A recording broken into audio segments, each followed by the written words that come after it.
E aí, pessoal, tudo bem?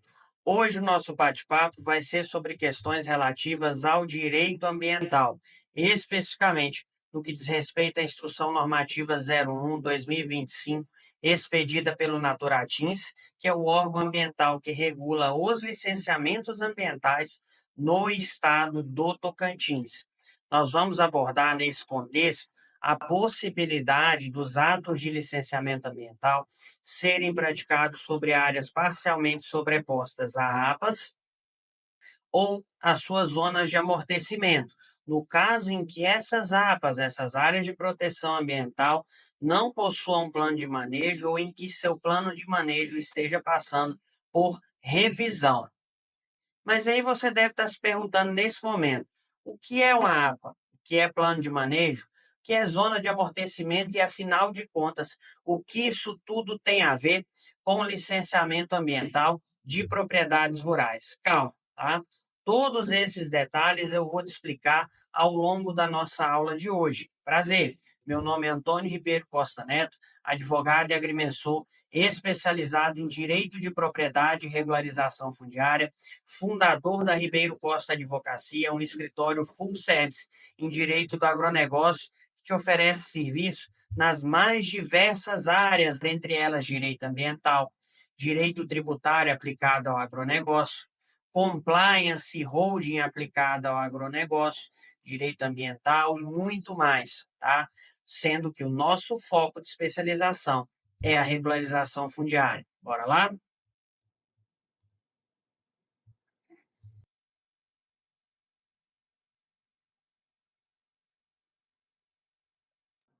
As APAs são áreas de proteção ambiental. São áreas de interesse ambiental que visam proteger a diversidade biológica e regular a ocupação, para garantir o uso sustentável dos recursos naturais. Certo. Essas APAs, eu preciso que vocês compreendam, possuem o que a gente chama de zona de amortecimento. São áreas no entorno dentro de uma determinada faixa, tá? 10 quilômetros, 15 quilômetros, 20 quilômetros, que possuem sua exploração regulada de modo rígido, para que o impacto da exploração dessas áreas não interfira negativamente na preservação do bioma e da biodiversidade existente dentro da unidade de conservação, que é a APA, tá? E nesse sentido, assume especial importância o que a gente chama de plano de manejo. O plano de manejo é um documento técnico com fundamento nos objetivos gerais de uma unidade de conservação, onde se estabelece o zoneamento e as normas que devem presidir o uso da área e o manejo dos recursos. É comum, pessoal, que as zonas de amortecimento dessas APAs, as zonas de uso econômico, zona de uso restrito, elas estejam sobrepostas a áreas particulares. Inclusive, podem estar sobrepostas também a projetos de assentamento, terras devolutas federais, dentre outros. E o plano de manejo vai regular a forma como os proprietários dessas áreas, que estão inseridas na zona de amortecimento, na zona de exploração econômica, na zona de uso restrito, podem dar destinação ao imóvel de acordo com o objeto da APA sem interferir, que essa área de interesse ambiental inviabilize seu objeto através da exploração das áreas no entorno. Quantas APAs existem no Tocantins? Nosso vídeo é focado no estado do Tocantins. Aqui existem 10 áreas de preservação ambiental, dentre as quais se destaca a APA do Cantão. Ela é situada no Vale Fértil do Araguaia e se estende por vários municípios, tá? Ela vai atingir Marianópolis, Abreulândia, Divinópolis, regiões como Caseara também vão ser impactadas em menor grau, ok? Inclusive se sobrepõe a áreas do PA Piracema e do PA Manchete, que são extensos projetos de assentamento criados há muitos anos, tá?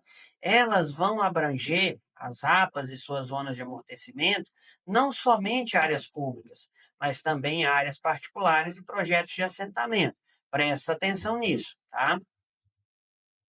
E qual era o problema enfrentado pela falta do plano de manejo? Simples. Se é o plano de manejo que regula a exploração, não somente da área de proteção ambiental e da unidade de conservação situada no interior dela, mas também das zonas limítrofes, que são consideradas zonas de amortecimento, o problema é que não é possível delimitar quais atividades poderiam ser desempenhadas em cada uma das áreas que compõem o zoneamento, o que não somente impede a regularização dos empreendimentos já consolidados, mas qualquer forma de licenciamento que vise a expansão da área de exploração. Isso aqui é sério, viu, pessoal? Eu já testemunhei diversas vezes arrendamentos serem desfeitos, compra e venda ser destratada, porque a pessoa que tomou em arrendamento a área ou adquiriu a propriedade não consegue licenciar o imóvel para explorar, seja para finalidade pecuária ou para finalidade de lavoura extensiva. Isso por quê? Porque a ausência do plano de manejo ou o fato de o plano de manejo estar passando por revisão impedia esse licenciamento. Agora, o que nós vamos verificar é como é que ficou essa situação com a edição da Instrução Normativa 01 de 2025. E o que mudou com essa instrução? Na verdade, essa instrução não se destinou especificamente a liberar o licenciamento em APAS, tá? Ainda sem plano de manejo definido ou com plano de manejo em fase de revisão, mas sim a dispor sobre o procedimento a ser observado no âmbito do licenciamento ambiental de empreendimentos que possam afetar unidades de conservação estaduais ou suas zonas de amortecimento. Se ela liberasse o licenciamento ambiental dentro dessas APAs em que não há plano de manejo, ela deveria obrigatoriamente permitir a expansão da área de exploração, que consiste na supressão de vegetação de áreas ainda brutas para conversão em área de exploração. Conforme a gente vai ver mais adiante, não foi isso que aconteceu. Qual será o procedimento para licenciamento nas unidades de conservação que não possuem plano de manejo ou cujo plano de manejo esteja em revisão oficial? Presta atenção, apenas será possível promover o licenciamento nas APAs já criadas até a data da publicação da instrução normativa, 23 de 3 de 2025. E todo pleito de licenciamento deverá ser instruído com estudos ambientais aprofundados, observada a legislação que rege o tema e os critérios do órgão licenciador, vago, né? Conforme porte e potencial poluidor da atividade. Essa disposição está no artigo 7º da Instrução Normativa 01/2025, que, a meu ver, deixou muito aberta a delimitação, que traz segurança jurídica não somente para o particular, mas também para o profissional da área ambiental, que vai atuar na linha de frente. A gente passou anos aguardando planos de manejo atualizados, como da APA do Cantão, para cair numa norma tão vaga quanto essa. Será necessário promover a análise do CAR para licenciar essas áreas? Sim, tá? Será exigida a solicitação de análise do cadastro ambiental rural e ainda a formalização do termo de compromisso ambiental como condição para o licenciamento, vinculando o empreendedor à futura adequação de atividades às diretrizes do plano de manejo, quando for aprovado ou revisado. Quer dizer, você vai ter a necessidade de analisar e aprovar o CAR, que é um gargalo do licenciamento ambiental, tá? Existem estados, no caso de Santa Catarina, que não tem órgão ambiental encarregado de analisar e aprovar o CAR. No caso do Tocantins, nós temos órgão ambiental encarregado dessa atividade, sem problema. Só que nós não temos mão de obra capaz de suportar a extensa demanda. Eu chuto que nós devemos ter mais de 70% dos CAR aguardando análise. Isso aí vai representar um gargalo grande. Outro problema, você vai conseguir licenciar a sua área, tá? Porém, você vai assinar um termo de compromisso ambiental. E a qualquer momento, quando for aprovado, quando for aprovado o plano de manejo ou a sua revisão, você pode ser obrigado a adequar a sua atividade a essas diretrizes. Viu novamente o grau de segurança jurídica? Quais serão essas diretrizes? Quais procedimentos eu vou ter que realizar para adequar a minha atividade de exploração a essas diretrizes? Complicado, né? Essa regra também vale para os imóveis com passivos ambientais? Sim, tá?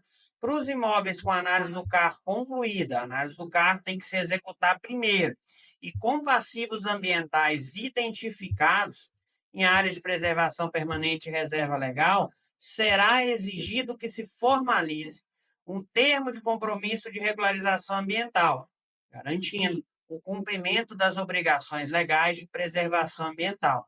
Isso está no artigo 9º da Instrução Normativa. É possível licenciar com o objetivo de expandir a área de exploração mediante supressão de vegetação? Essa era outra demanda, esse era outro gargalo. Diversas áreas no estado do Tocantins são vendidas brutas, tá? Ou com pasto mal formado. O pessoal não suprime a íntegra da vegetação, derruba e deixa juquirado, mas com capim formado. E quando a agricultura extensiva vem, é necessário limpar a superfície do solo de um modo mais agressivo, fazer catação de pedra, de estocar, tá? E a instrução normativa é clara, que fica vedado qualquer licenciamento que envolva a expansão da área de uso e emissão de autorização para a supressão de vegetação nativa, sendo permitidos apenas licenciamentos em áreas já convertidas. Essa disposição é expressa no artigo 10 da Instrução Normativa. E aqui eu quero chamar a sua atenção para dois detalhes de suma importância. Primeiro, é bom destacar que, conforme disciplina o artigo 8º, parágrafo único dessa instrução normativa, o licenciamento ambiental não implicará responsabilidade de qualquer espécie do Estado, tá? Por eventuais futuras obrigações de adequação ambiental. Tampouco garantirá direito adquirido à continuidade da atividade em desconforto. Ou seja, pessoal, vou te explicar isso aqui. Você vai conseguir licenciar a qualquer momento, se o plano de manejo for alterado, a qualquer momento, se for necessário uma adequação no plano de manejo, você terá que adequar, não terá adquirido direito a explorar a área daquela forma e promoverá todas as medidas necessárias, mesmo que tenha que promover a reconstituição de vegetação, a recomposição da vegetação nativa. Viu o seu grau de segurança jurídica? Você vai conseguir promover o licenciamento, vai começar a produzir na área, provavelmente vai contrair crédito com expectativa nessa produção, e a qualquer momento você pode ter que recuar a sua área produtiva de exploração. Isso mantém o produtor rural com a corda no pescoço, mantém ele acuado. Não é uma solução para o problema. Tampouco é viável que se implemente uma regra como essa. Eu vou permitir que você faça agora. Não sei se eu vou permitir mais adiante. E se mais adiante eu não permitir, eu vou obrigar você a reconstituir a sua área ao status em que eu considerar adequado. É um grau de vulnerabilidade extremo.